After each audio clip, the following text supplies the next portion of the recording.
presentamos esta ponencia la doctora Nidia María Castillo Pérez y yo mismo, Julio Rodríguez Anido, ambos profesores de la Universidad Autónoma de Zacatecas.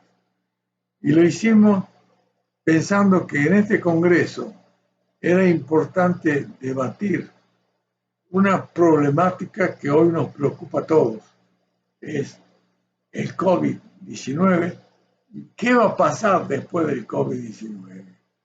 Y frente a eso se abren una serie de interrogantes, una serie de respuestas también, que son fundamentalmente de dos tipos.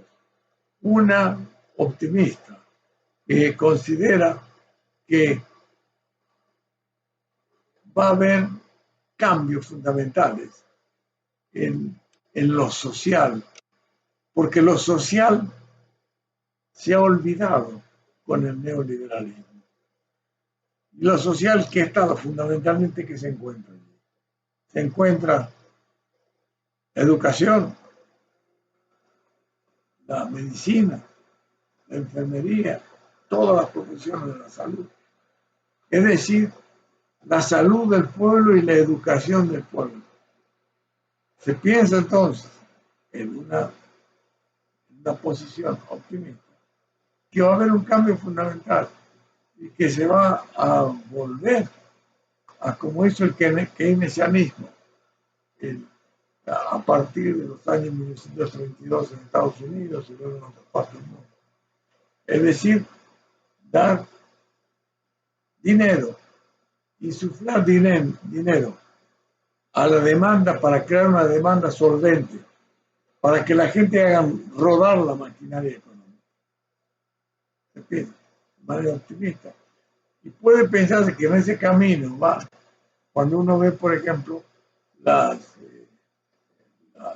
políticas del presidente Biden en Estados Unidos o de Trudeau en Canadá, que están dando subvenciones a los sectores más desfavorecidos o que han tenido problemas con el COVID, sobre todo por falta de trabajo.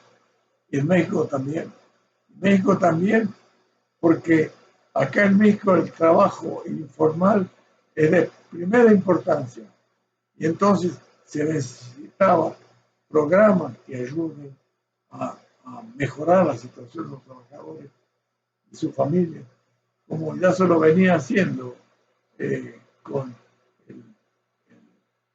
con las subvenciones a las personas mayores, de mayor edad, a las becas para estudiantes y otros programas que indudablemente, si se prolongaran todos ellos después del COVID, va a introducir una dimensión nueva y muy importante en la transformación política y social.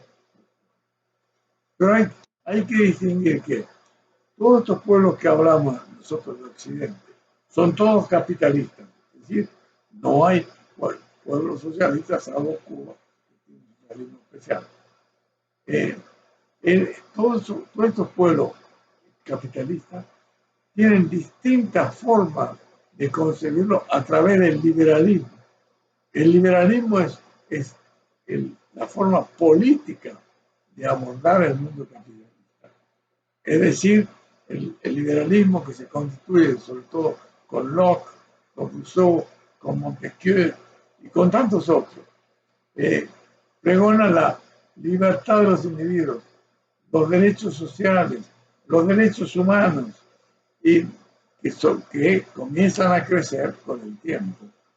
Y se produce estas diferencias mayores cuando el capitalismo se encuentra en la encrucijada de los años 70, con aumento del precio del petróleo, de los OPEP, y con la falta de productividad que se tenía en ese momento.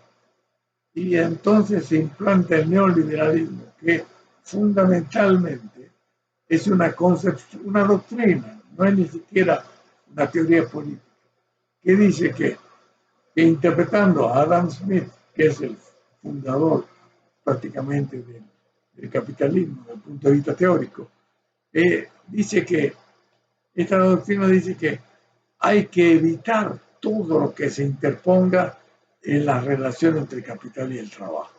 Es decir, hay que acabar con las organizaciones sindicales y también terminar con las políticas estatales de subvención, sea a las fábricas, por ejemplo, que tienen problemas, o los sectores sociales que tienen problemas graves.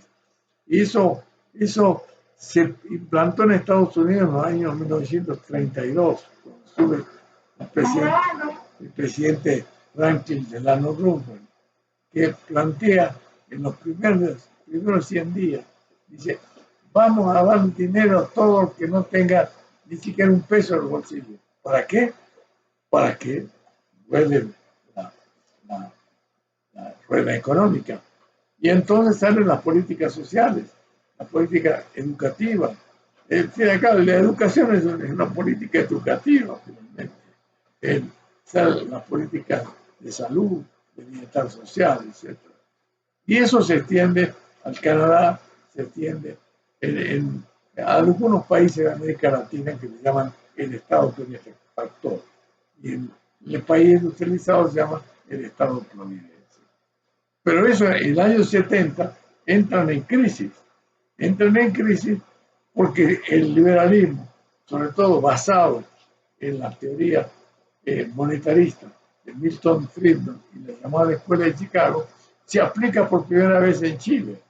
Y entonces la cuestión era destruir las organizaciones sindicales y destruir las políticas sociales, dejando libertad el capital para que actúe prácticamente como quisiera y dando preferencia a la oferta, que es el capital realmente, y no a la demanda, que es el conjunto de la sociedad.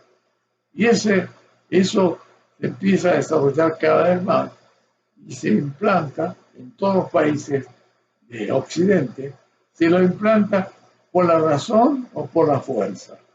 Y entonces los países comienzan a destruir su sistema de salud, comienzan a destruir su sistema de protección social. Y en ese momento es cuando llega la pandemia.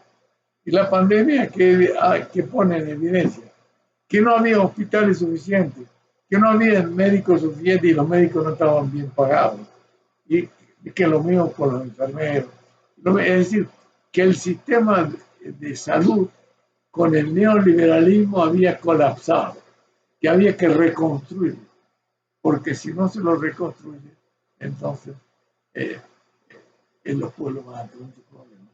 Entonces, lo que nosotros pensamos como escenario optimista es que los pueblos van a luchar por transformar las políticas neoliberales.